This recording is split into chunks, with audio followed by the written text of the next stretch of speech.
El cine es otro de los medios en los que José María Vitier ha incursionado. Acercarnos a esta arista de su trabajo es la propuesta que hoy magistralmente le hacemos.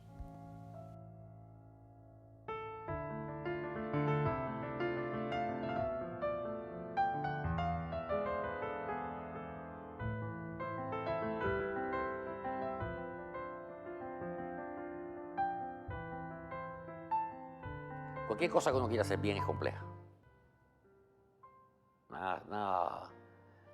Nada que tú pretendas que tenga una excelencia, vayas a pensar que es simple. Hay un ideal para mí como compositor, eso lo he pensado ya con los años.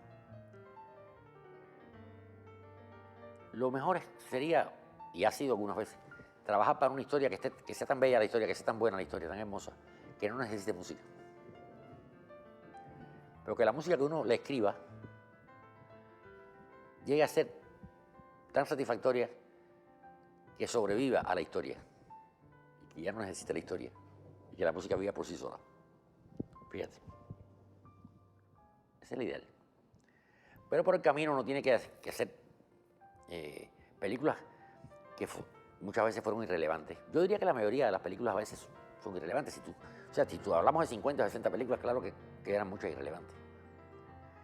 Pero es muy importante también hacer películas que tengan una fuerza y que tengan una permanencia incluso, como es el caso de que yo he tenido esa suerte.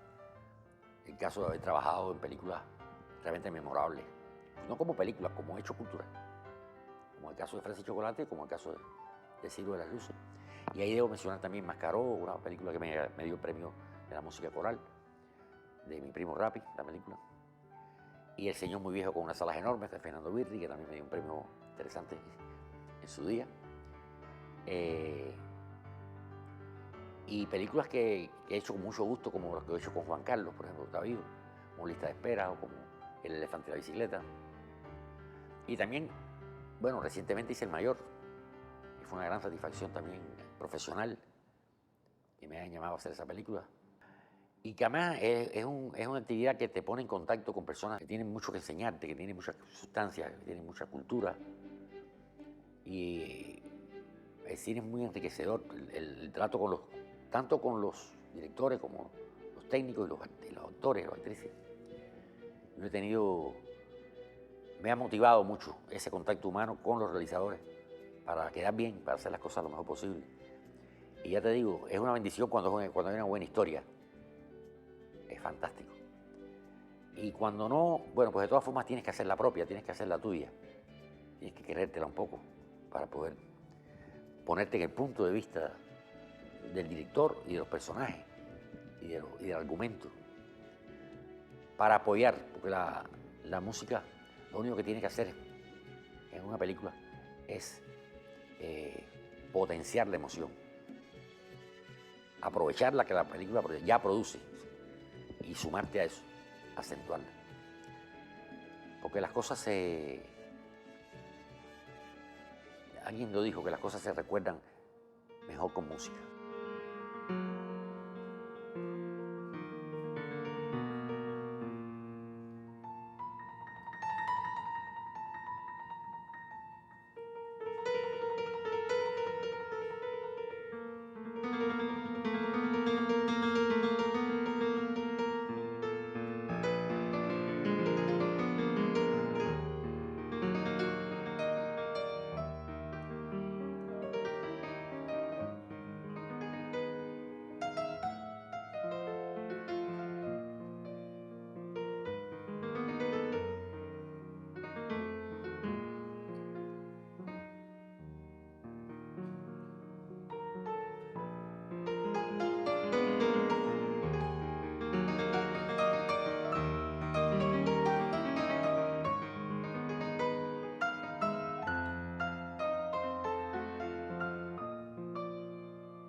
Fresa y Chocolate es una película que se concibió y se realizó por decisión del director, que dicho sea de paso era músico, porque Tomás Gutiérrez Alea estudió el piano muy bien, con un gran maestro de piano, el maestro de mi maestro, justamente, César Pérez Centena.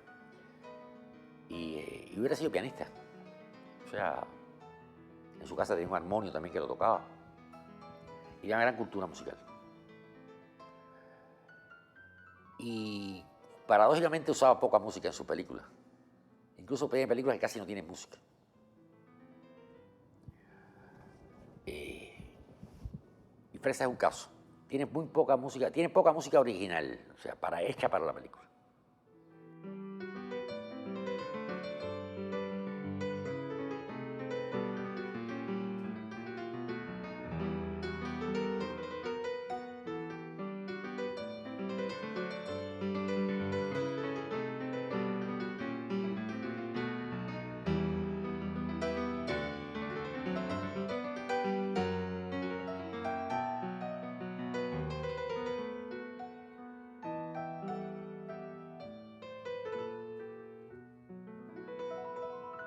La música de Fresa y Chocolate se grabó en nuestra casa. Se grabó y se mezcló en una multipista creo que de 8. Y llevamos al ICAIC la mezcla. No pasó por los estudios. Nunca. O sea, debo añadir que la grabó mi esposa. Que no sé ni, que estaba aprendiendo a hacer aquello en aquel momento. Y no era su oficio, era economista, es economista y directora artística de mi trabajo hace muchos años, pero no era grabadora ni quería eso. Era una situación muy complicada, que había mucha precariedad, como sabes, había una crisis muy fuerte. Y no había, tampoco se pagó. No hubo una, en mi caso, no se cobré nada, un centavo por eso, la película. Entonces, en esas situaciones, yo sentía que estábamos trabajando en una cosa importante, una cosa que iba a hacer. Creo que todos lo sentíamos. Pichi también, Pichi no era conocido, no era muy conocido, había hecho más cosas en televisión, teatro, pero muy poco. Todos sabíamos que estábamos haciendo algo que iba a sonar. Y bueno, fíjate si ha sonado que todavía. Es una película que no ha perdido actualidad. Y a mí me piden esa música cada vez que toco. Yo después la reescribí, porque yo lo que toco no es lo que yo grabé para la película, ni lo que sale en la película. Yo después hice un arreglo que está en otro momento de la vida con todos los recursos, ¿no? Y lo grabé. Y es lo que toco ahora. Pero aquello era una cosa hecha con teclados, con medios. Tampoco, ni para la época eran buenos. O sea, tampoco eran los mejores. Era lo que yo tenía. Y yo les dije, les voy a entregar la música terminada, una mezcla estéreo, no puedo hacer más nada que eso.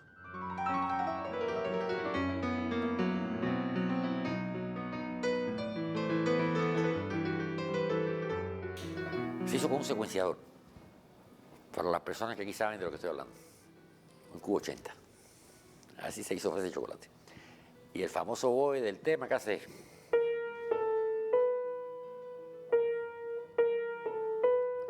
Es un aparatico así, japonés, Roland. Entonces, que se hizo con recursos muy... Se podía decir hasta poco profesionales. Y ya tú ves, la película llegó hasta donde llegó y sigue todavía dando que hacer.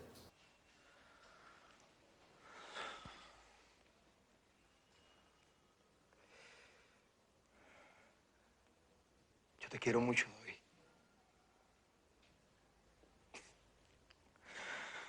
¿Qué le voy a hacer?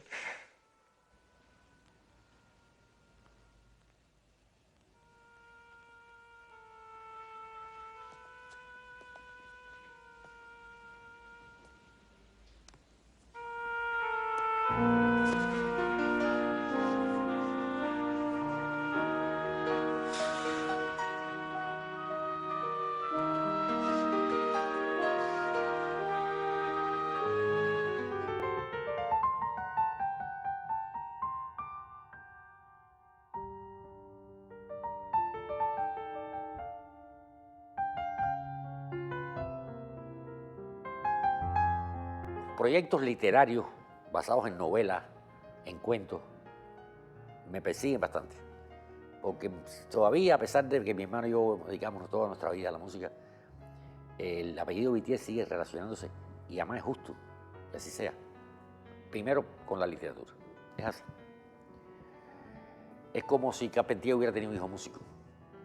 Hubiera tenido toda la vida, siempre Carpentier iba a ser siempre el nombre de un gran novelista. Y pasa lo mismo con Whittier un poco. Ahora, El siglo de las luces fue una película, en su momento la más cara. O sea, te dije ahorita que para Fresa no hubo un centavo, pero El siglo de las luces fue una coproducción que había muchos recursos para hacer, aunque es un momento también terrible, era aquel periodo especial. Una película multinacional, donde estaba la televisión francesa, estaban los estudios soviéticos, de Mosfilm. Había muchas fuentes, ¿no? Una película muy cara, de época, y la música también era muy cara, porque era música de época. Hablamos mucho, discutimos mucho de la música y nos pusimos muy bien de acuerdo, Humberto y yo, para hacer la banda sonora, moviéndonos entre la época en que ocurrían las cosas y una época indefinida futura. O sea, la música, no toda la música sale del siglo XVIII. La danza de fin de siglo que yo toco es parte de esa banda sonora. Un fin de siglo que era el XVIII, no el XIX. Pero la película transcurre en los días últimos del siglo XVIII y primeros días del siglo XIX. Entonces, pero hay un momento dado en que Humberto me pide música romántica. Y entonces yo grabo el tema de Sofía, el preludio de Sofía, de la protagonista.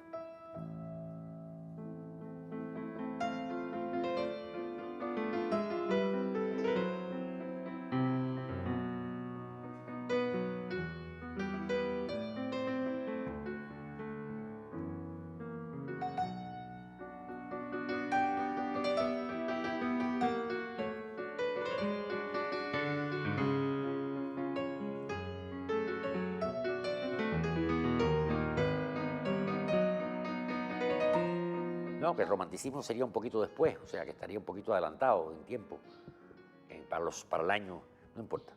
Él quería una heroína romántica y darle un toque romántico a Sofía. Y ahí sería un tema mío que yo quiero mucho y que he seguido tocando. Y después de pronto, que aquí es donde quería llegar, de pronto al final de la película, que tú como sabes no era una película, eran 3 largometrajes. Era una serie, 3 largometrajes de hora y media.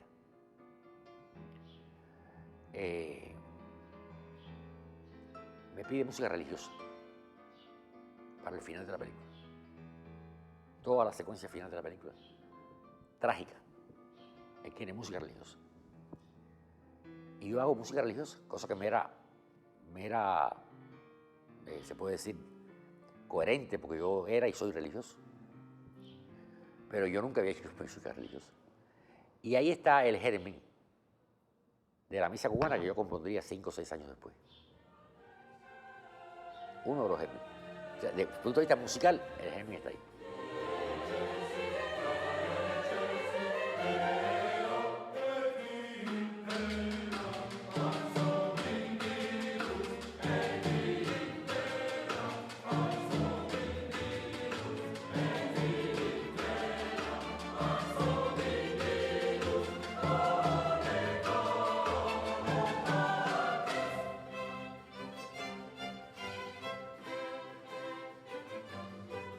Mayor fue un regalo, la verdad, poder hacerla, porque yo, desde que supe que ese proyecto existía y que Rigoberto había pensado en mí para hacerla, Rigoberto, director,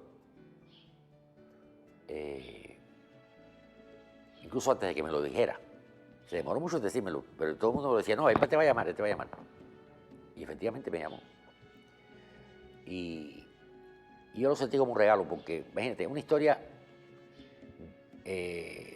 patria por una parte, pero por otra parte una historia de amor perfecta, un héroe perfecto, un héroe trágico, que muere joven, un romance tremendo, y todo el marco ese del siglo XIX cubano, que es el periodo que más me interesa a mí, inclusive como referencia musical. Lo tenía ahí a disposición para hacer los temas que yo quisiera, y aparte con unas filmaciones y unas escenas estupendas de acción. Hay 6 combates grandes en la película, era mucho más, pero se quedó en 6. Y que daban una posibilidad, un espacio para que la música también se desplegara.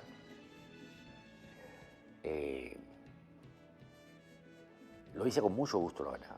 La película, como saben, Rigoberto no la pudo terminar, pero bueno, la dejó filmada y es un corte prácticamente definitivo. Y yo estaba muy de acuerdo con él en cuanto a la música, así que el equipo pudo armar la banda sonora ya sin Rigoberto. Y yo vi el resultado y a mí me satisface el resultado. Yo creo que a él le hubiera gustado también.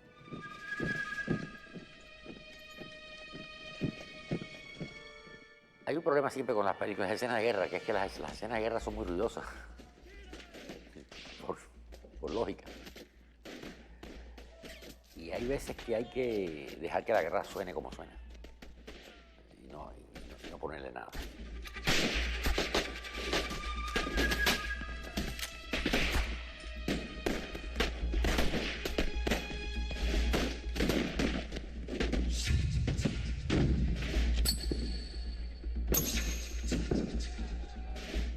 Hay ejemplos, muchos que yo he tenido curiosidad en estudiar y un poco y aprender.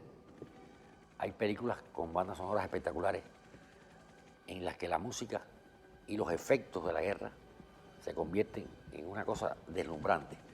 El más grande ejemplo creo que es Apocalipsis Now.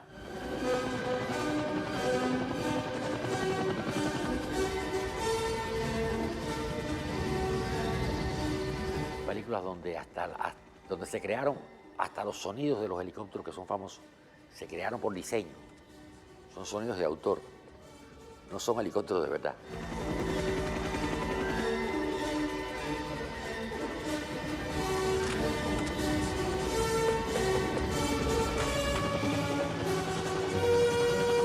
Por eso se creó el Oscar de diseñador de diseño sonoro, que no existía, a partir de Apocalipsis Now, me parece.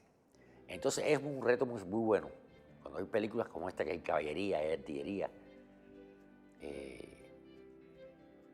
la artillería es especialmente difícil de manejar, y los aviones también. Pero bueno, también hay un recurso que es bajarla, o sea, hacer lo contrario, crear una sensación irreal y quitar el sonido de la realidad y poner solamente la música. Eso lo hace Humberto en Lucía en el primer cuento en un momento dado.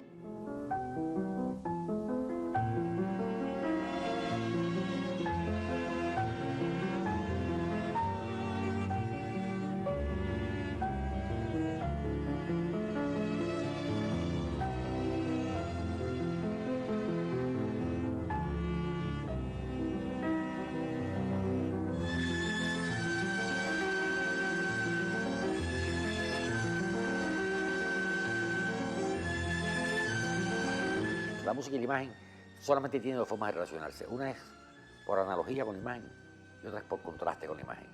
No hay 3, hay 2 formas nada más.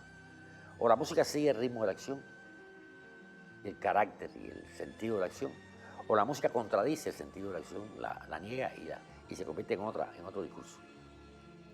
Que al final es para apoyar a la acción también. De eso se trata este oficio, no se puede contar tan rápido. Bienvenidos, caballeros. ¿En qué puedo servirles? En la película que hice con Rappi, Diego Mascaró, el cazador americano, que ya te dije que había tenido buena suerte en el Festival de La Habana, una película protagonizada por Miravalle, y que fue la película de la vida de mi primo. Se dedicó muchos años a prepararla y es una de las películas mías que desgraciadamente no hay copias en buen estado, quizás ya. Muchísima música que compuse para esa película. Ya estábamos trabajando con estos músicos de mi grupo, Mascaró, y con formatos muy distintos, tenía mucha música. Y es una película que afectivamente fue muy importante, por ese cuento que te digo de la relación con mi primo Rappi Diego.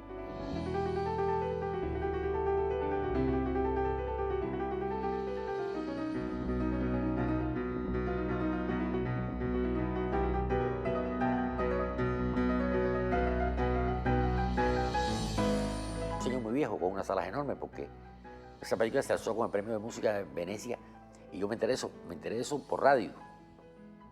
O sea, me enteré oyendo un programa que se llamaba Haciendo Radio. No, te ríes que es así. Se acaba de ganar el premio. Ese programa tenía una cosa inmediata, así, una noticia. Y yo estaba en mi casa. Y eso, yo no estuve en el premio, ni me dieron el premio, ni vi ningún premio. Años después, Fernando vino a Cuba y me trajo el premio que yo lo tengo. Pero bueno, eso fue una emoción muy grande y que me abrió puertas. Esos premios no dan nada material, pero sí dan una visibilidad y luego cuando vienes a ver, después te llaman. Pero bueno, trascendencia, sin lugar a duda, Fresa por la película que es, y el siglo por el trabajo de banda sonora tan intenso, con tanta música y con tanta complejidad como me pedía el director.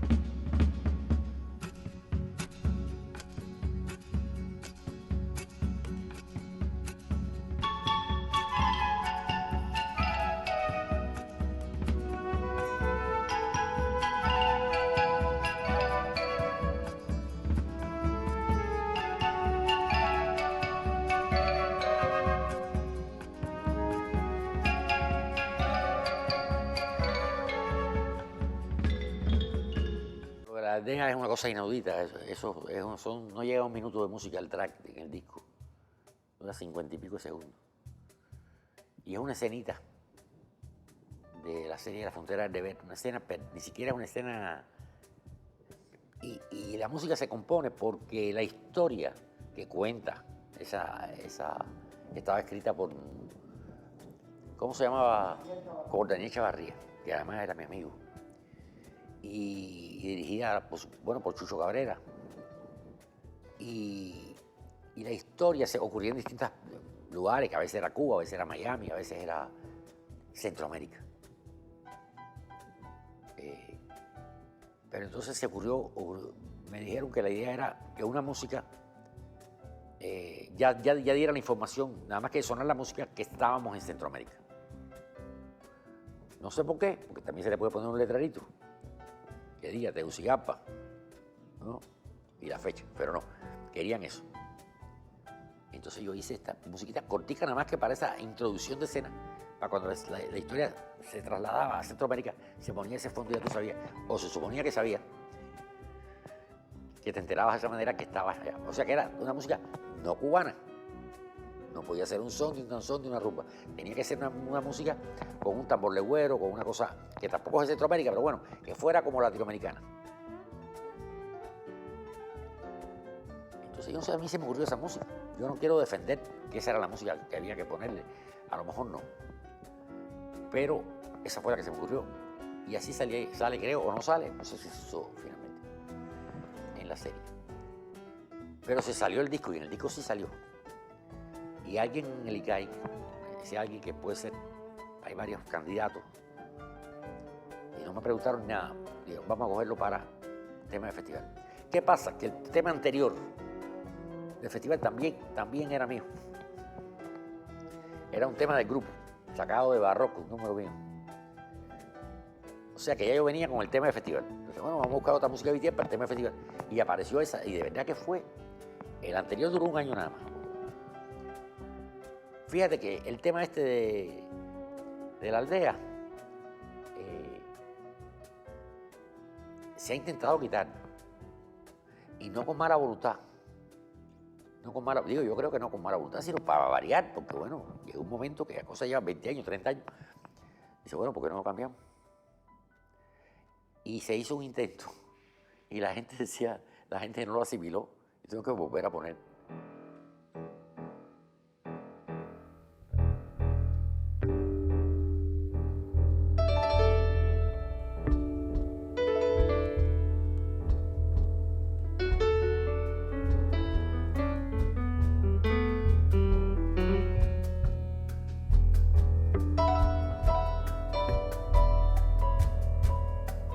Su música posee signos distintivos que se revelan en apenas unos compases o un breve pasaje.